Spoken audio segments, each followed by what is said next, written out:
Hi, everybody. I'm Kate Pollan, a coach, writer, and deeply curious human, and this is Hello Void. Series is a collection of conversations at the intersection of psyche and uncertainty in 2025. I'm sitting down with coaches, entrepreneurs, creatives, thinkers, feelers, writers, really anybody who wants to discuss what it means to actually be human right now, emotionally, mentally, spiritually, just all of this at a time when the world feels increasingly chaotic, contradictory and wired for overwhelm. So I'm talking to people about how they're making sense of their inner lives, how they're learning to live alongside emotional pain and uncertainty, and what they've noticed in the people that they work with too. Because being human is not a solo experience. It's relational, right? Like it's bittersweet. It's joy and grief, expansion and fear, doubt and wonder, all of this sitting side by side. So today I'm sitting down to talk with Sarah Binger, a life coach, storyteller, and author. And to start us off, Sarah, why don't you tell us about you and why you said yes to having this conversation today? Hey, Kate, thanks so much for having me on here today. It's great. So why am I here? Well, because I know you. That is why. Actually, you mentioned the name, and when you've got something that has void in the title, it sparks my interest because it's usually something that people want to avoid. And this is a place where people are going to possibly be invited gently and supportively to look into it. And I was intrigued by that because that is what exactly I love to help people to do, is to give them that courage and that support to be able to say it's okay, take that first step into that pain, into that darkness, and it's only through that that you can come out on the other side. Yeah, the only way out is through. Yeah. Yeah. So That's that's excellent. fine here. How has your understanding of what it means to be human changed in the past 2 years, emotionally, spiritually, otherwise? It has changed a great deal in the last couple of years. So for me personally, the last couple of years has been really hard. And, I would like to say COVID, and that's everybody's lived experience. So Yeah. everyone had a hard with COVID. Okay. We all get a pass. But what I'm noticing now is that it seems like people are trying to relearn how to be human with each other. They had to first learn very quickly and very abruptly how to learn to be human by themselves. And now we're having to relearn how to be human with each other again. Um, just at about the time that we started actually being comfortable being by ourselves, uh, even if we were miserable with it. And in that process, my personal story, the little slight personal nuance that I have in that common story is that I had a really dear friend pass away from COVID just after I moved to a place where I knew no one. I moved during the pandemic. Lesson be learned. Next pandemic, I'm not moving somewhere where I know no one. So hopefully I don't have to cross that bridge. But It's like that, please. Can we not have another yeah, right. situation again? Like there are so many things that we do not want to have to happen about that particular statement. But I moved, and then this dear friend died, and he was going to be the person that helped me develop this dream that is the reason why I moved to rural Tennessee, was to have a farm and a bed and breakfast and that sort of thing. And it just kind of plunged me into a world of grief. And it was grief that was not just for him and the death of the dream, although that would have been enough. What I realized was that there was just grief that I hadn't dealt with for a lot of losses in my life. And I'm 51 years old, so we don't get to be this age without having losses, right? Yes. And so I had thought that I had dealt with those losses, and to a degree I had. I've never been the person who says, "Oh, well, that's not true." I have been the person who says you can't cry. Um, but not strongly, like if somebody dies you have the right to cry, it's fine, but like after a time, buck up, girl, Pick up like those bootstraps and find those little nubbins of bootstraps that are so frayed from you pulling on them. yep. And so like I just kind of went into this like very, like, very deep, dark place. And it was a place that I had to go because it was like I had nowhere else to go. Everything else that I tried, pulling on those bootstraps, was not getting me anywhere. I was kept getting sucked back into that darkness until I dealt with it. And so in the last couple of years, I think what really changed for me being human um, was being more myself than I have ever been, and more myself in the ugly ways, um, and more myself in the ways where I just go, you know what? I used to be a really creative person. I used to be much more spontaneous. What happened? And people might be like, girl, you're spontaneous. You moved across the country to Tennessee to start a farm. How spontaneous is that? Yes, and there were little things that I don't allow myself to have that creativity or spontaneity or bubbliness with. Um, and and that's what I was needing to rediscover and re-implement. And how did you find the way to do that? Like, how do you make space for that pain or that uncertainty or the grief or whatever it is when it shows up? So the first thing I did was watch a lot of TV. Me too. um, yeah, a lot of TV because it just allowed me to just kind of stare and like drool and not wear pants, and like it just allowed me to just kind of like blah out. hmm And then I was like, okay, that's not how I want to live my life. So we're going to start doing a few other things. I started exercising again. And by exercising, I mean I was dancing for like 20 minutes a day. We're not doing like, anything, big, Dancing big. 20 minutes a day is fantastic and still a lot more than nothing. So, And here's the thing, I couldn't get through 20 minutes of dancing without one of two things happening for like the first 5 months. I would either start dancing and I'd be like, here we go. This is me dancing, by the way. And all of a sudden I would just be on the floor sobbing, crying. Yep. wailing. And it hurt so much to be dancing. Not physically hurt, Emotionally. Yep. just so much pain. And or I would be cussing and swearing, and I told God exactly where he could put his plan. And there may or may not be a couple of dents in my wall. So I did one or the other for 5 months, almost every time I did it. Towards the end of that 5 months, my process became, oh look, I'm not doing it, I'm dancing, this feels good, oh God, it feels good, no. And I would it would hurt to feel good, Yes. and then I would end up on the floor sobbing. And I was like, okay, well, this is progress. At least I now have this moment where I feel good, and then it just hurts to feel good, so I just need to let it hurt to feel good. So that happened. At the same time, I also spent copious amounts of time doing something called Zentangles. Oh, I And love Zentangling. okay, so if you don't know what Zentangles are, Zentangle, go look it up on the internet. And I am not someone who draws very well. I cannot make a stick figure look like it's supposed to. People will be like, "Is that a horse?" I'll be like, "No, it's a human." Oh my gosh! And so my drawing skills leave something to be desired.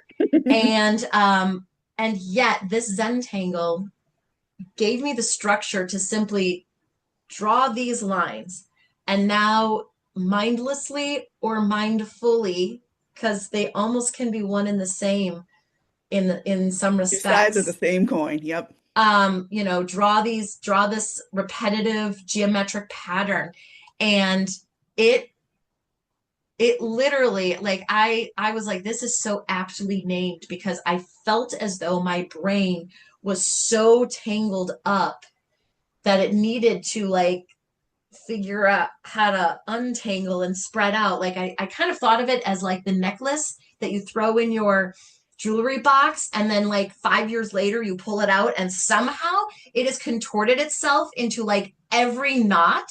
Yep. And then you have to take like a jeweler's glass and tweezers and you're trying to like pull it apart. And of course it's like delicate and you're like, what? Yep. That's how my brain felt. That's And such a good description of it. I felt like I was able to do that. And after about 3 months of doing that, and I mean, I felt like I was wasting my life. I was like, you know what? If this is my life, I was okay with it. I was like, if this is it, fine. This feels like bliss at the moment, and I may not be able to contribute anything to the world. I may be a total waste of oxygen on this planet.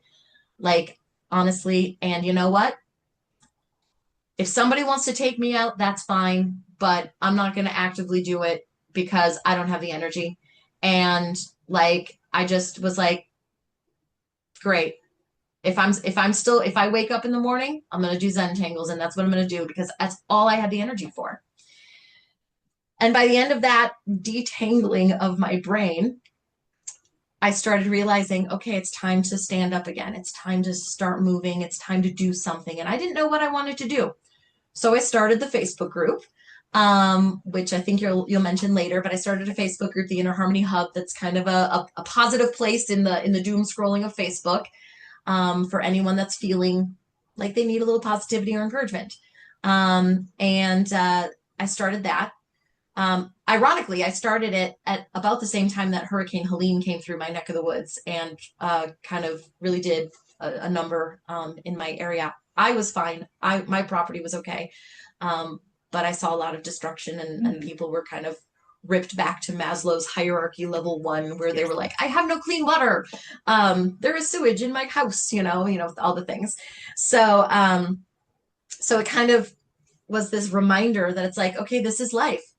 Life comes at us like a flood sometimes. We don't get the stability necessarily of mountains being the same our entire life. They will fall. Rivers will change course in an instant. And the mountains are still there. The rivers are still there. And they're not always a torrent. Yeah. Most of the time they're life-giving. And so it's this both and component that, yeah, sometimes it's going to suck. And sometimes it's not. And sometimes it sucks and isn't at the same time. Yes. Sometimes all the things at once. All the things. Like it's everything. And what is that movie? All Things Everywhere, Everywhere all at once or something. Yeah. Yes. Really good movie. Yeah, so that was a really long, convoluted answer. Did I answer your question? You absolutely answered my question. Cool. I don't even remember what the question was. So cool, great. It was about making space for pain and uncertainty. And I would not have remembered that if I didn't have my notes right. So I didn't remember it. I was just like, let me just tell you my life story. So no, this is perfect. And this is exactly what I am going for in these conversations, because like you're talking about sitting on I'm now illustrating, but you're talking about sitting on the couch watching TV. And I have been through phases more recently and some in the past where it's like, that feels like all that I can do. And I've had elements of shame and also, okay, look, I just need to actually slow down and stop fighting all of this so much. And this is the way that I need to do this for right now.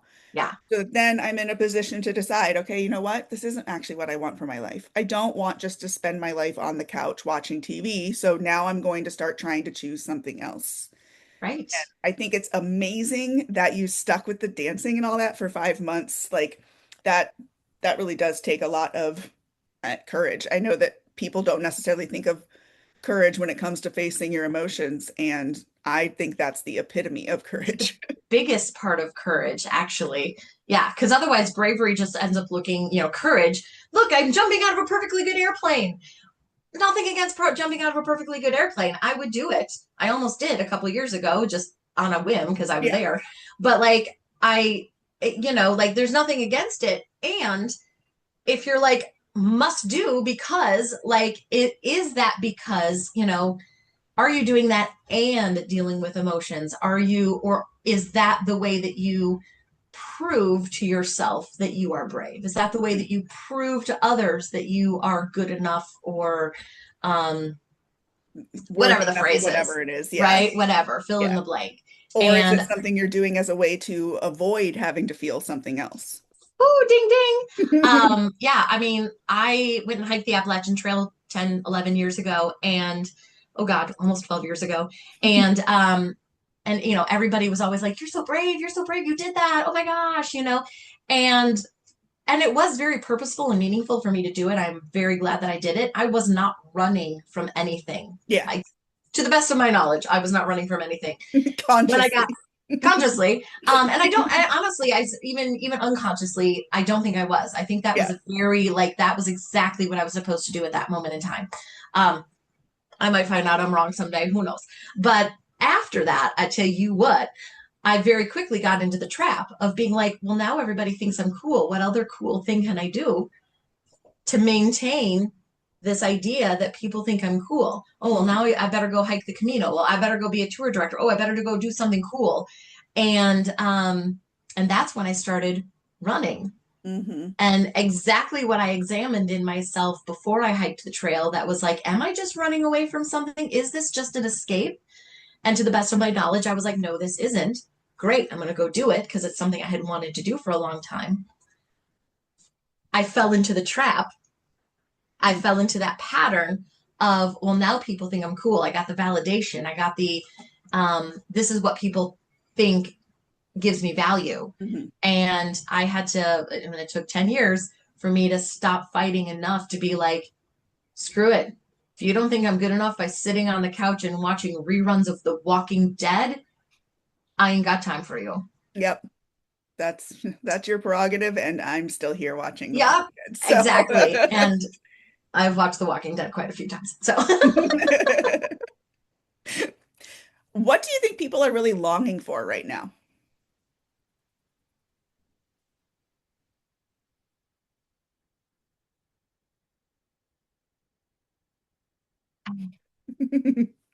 great question. I think that it's going to be phrased differently for different people. So, like, a certain phrase that I might say is connected to something universal. But I think that, you know, really humans in general need and want and crave and don't get enough of a very overused, tired word, love. And we ask way too much of that word. Mhm. You know, because I can love my mom and I can love pizza. And if I mean the same things, that's a problem. Um, and so, you know, like, we have all these different ideas of love, and we've all experienced toxic love. Or I'm assuming most of us have experienced some Very level human of experience to have toxic love experienced toxic love. because we all live within our, this is what gives me value, so therefore I'm going to give this to you.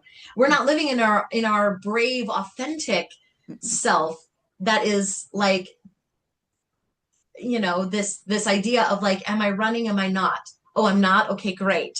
You know, like, we're not living in that bravery, which can feel very small.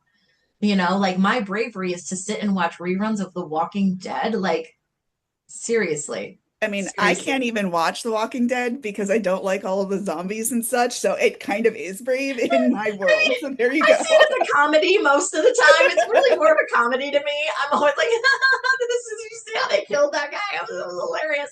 Anyways, I It's may be all jaded. relative. It's all relative. But yeah, I think that people are, they want that place. They want that place where they are accepted and valued and belong, and they feel safe because they are accepted and valued and belong. And to me, that is all under the umbrella The of banner love, of love. Yeah. which is why love is such a difficult word, because we ask it to do so very much. I've And we heard it's only the have, only true emotion as well, depending on what yeah, I've heard that psychological too. avenues you're going Yeah, down. yeah, I've heard that too. And you know, and it's interesting because, like, different cultures over time, there's different ways of expressing love. And in English, we have love, The one word. Yep. the one word love. Pizza, mom, life partner, cat, Yep. it's all love.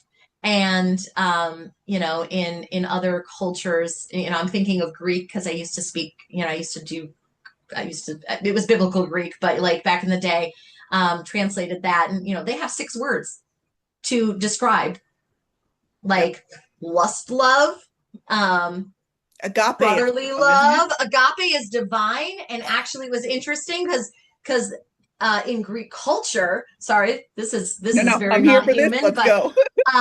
in Greek culture, the word agape was only used for the gods. It was only love that could be given from the gods to the humans.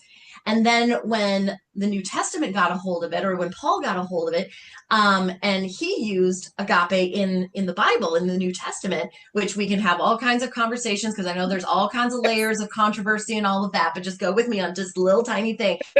He reused the word.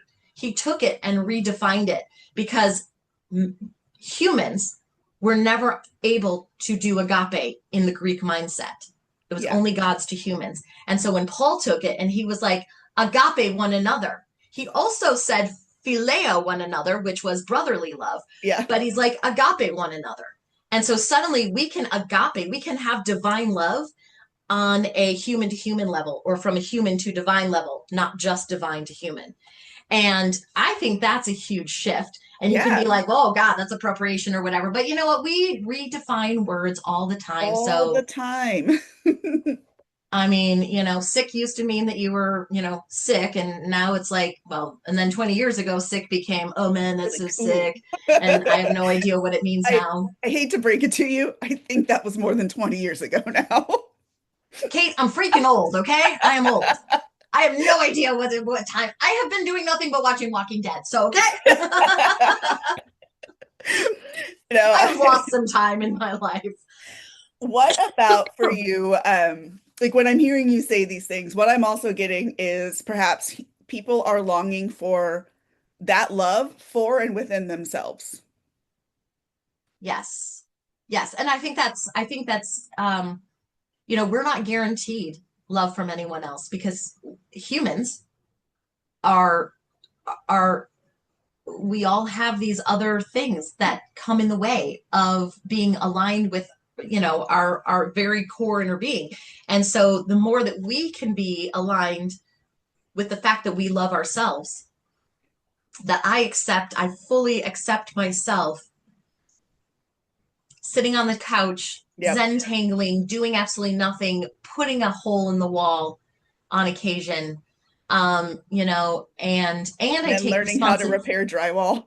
and taking the responsibility for learning how to repair that, and apologizing to my cat who freaked out, Yep. and all of the things. So now I've given trauma to my cat because now she's like, oh my God, what are you going to do? And I have to take responsibility for that. Hmm. I don't have to blame or shame myself. I have to love myself and realize that happened. I'm okay with that. Moving on Hmm. and working on forgiving myself. And thankfully, my cat is actually super, super resilient. Like I know some cats who would just be stuck in that forever. And my cat is just like, she went in the other room. And so now when I get a little loud sometimes, she's just is like, oh, well, I'm going to Go go over in this there. other room until you're Yeah. done. So she's a very intuitive cat. So yeah, I think I forgot, I've lost my train of thought. Oh, it's So okay. The love for yourself and the the love for yourself. forgiveness, Yes. being able to forgive yourself for being human, essentially. Knowing, yeah, exactly. I had a metaphor 1,000 years ago that, see, I have no idea the concept of time. So I used to own ferrets, and ferrets are just these inquisitive, crazy, they can get into anything little critters, and they're just so freaking adorable. And they do not understand sometimes that when they can climb up to something, that they can knock over your grandmother's antiques. Hmm. And so I had a ferret, and I thought I had ferret proofed the house. And he got up onto this thing and tipped over the occupied Japan collection that had been my grandmother's. And so this is a piece of history that I was like, wow, and I'm not going to get that back. And I was upset. Mhm. And then I had this realization that I was like, I can be mad at my ferret. My ferret doesn't understand when I'm mad. So if I'm going to express this, it needs to be in a way that he's going to understand. And I couldn't think of what that would be. So I was like, okay, here's the real truth. I actually unconditionally love my ferret. I could not love that ferret more or less. Like I didn't love the ferret less that he broke antiques. You were angry at him and you loved him. And I loved him. And so like, and I realized that I was like, and if he wasn't my ferret, actually, I wouldn't. He wouldn't be on my radar. It's only because he's my ferret that I unconditionally love him. And the thing is that I'm mine. Yep. This is me. And so like I get to unconditionally love myself. And Mhm. I don't have to love my I don't love well, I can choose to like love myself neither more nor less than I do. Yeah. And simply just say, okay, great. You broke the antiques, you Mhm. know? Yeah. Let's I may get not some always like the things I do, but I always love myself now that I have done the work. yeah. Yeah. Yeah. And it was a great realization for me that that is like how like that was like kind of the first time that I really thought this is how God or divine or source or universe, whatever you want to Whatever like your term it language. as, you know, like that was for me, I always used God. You can probably guess that because I did ancient Greek. But like I was like, this is how God sees me, that unconditional love. Yeah, sometimes he might get a little, pissed off at me. May not be happy Um, with the choices you make at all times. And and he can't love me more or less because it's already unconditional love. And that's actually very mirrored with like yourself.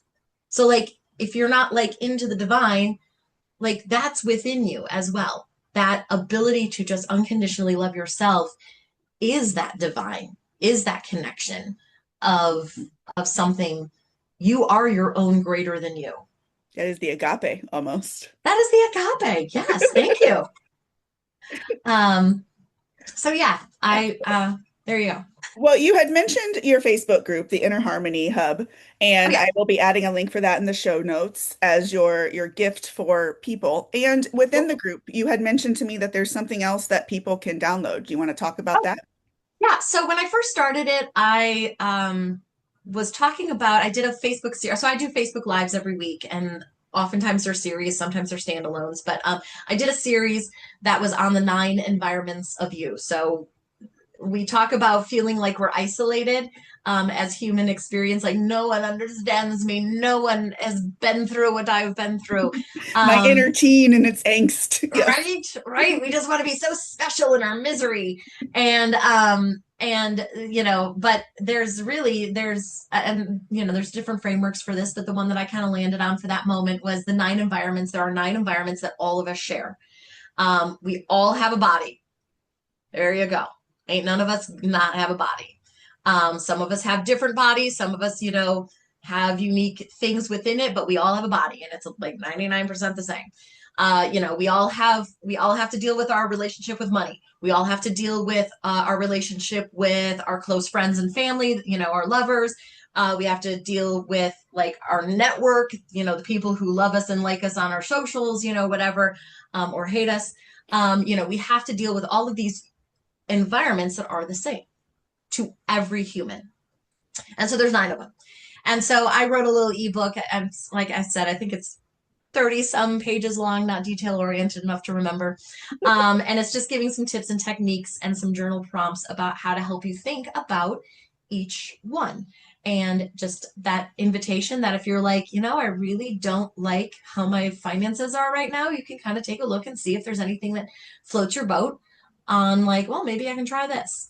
And there you go. So that's That's what there beautiful. you go. There's my Wisconsinite coming out. Oh, you betcha. Yeah. Go check that out. So there it is. And where else can listeners find you? So they can find you on Facebook? They can find me on Facebook. So the other place, I have to remember the right. So you're on Substack, Kate. I I am. am also on Substack. I am brand new. I am just a baby on Substack, and I'm actually writing a book that is about transformative, whatever, stories of very human people. I know that's weird, like we're all very human, but like it's not a fantasy realm, it's not a romance, it's not a thriller. This is like what a lot of people can probably relate to in their own personal life. Mhm. And so that Substack, and I'm looking over here because I don't have it memorized yet, is spbinger.substack.com. So Excellent. And my again, author's I'll put links in the show notes. cool. So Yeah. My author's name is going to be SP and Binger is my last name, Binger. So perfect. Oh, great. Thank you so much for talking with me today. I have enjoyed this conversation just so much. yeah, thank you so much, Kate. I appreciate you asking me to be here. It's been fun. For those listening, if you want to connect with me, find out more about my coaching or anything along those lines, you can find me on my website at followthedopamine.life, on Instagram at followthedopamine.life, or on Substack at followthedopamine. Again, all links will be included in show notes. And if this conversation sparks something in you and you want to explore what it means to be human with me in all of its bittersweet mess and beauty, I'd love to hear from you. Until next time, thanks for being here. Thanks for listening. Sarah, thank you so much for talking with me. Beautiful. Thank you. And for everybody, thanks for being you. Bye, y'all.